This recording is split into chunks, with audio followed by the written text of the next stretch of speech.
Pemandi jenazah Vina Cirebon muncul ke publik, berani patahkan argumen Polda Jabar, tak ada penusukan. Ungkap kasus kematian Vina Cirebon dan kekasihnya semakin kompleks. Setelah Hakim Pra-Peradilan menyatakan Peggy Setiawan alias Perong tidak bersalah, kini muncul keterangan dari pemandi jenazah.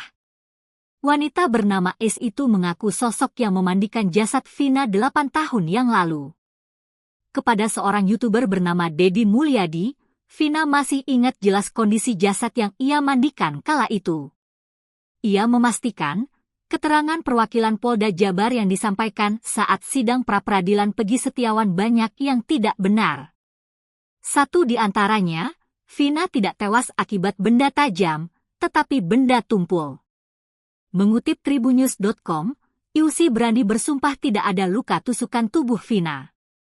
Ia hanya melihat sejumlah luka yang menurutnya akibat benda tumpul, terutama di bagian kepala. Soalnya ada beberapa bagian tubuhnya remuk seperti dipukul atau dilindas, bukan karena benda tajam, kata Is. Pada saat sidang pra-peradilan Peggy Setiawan, tim kuasa hukum Polda Jabar Vina ditikam menggunakan samurai.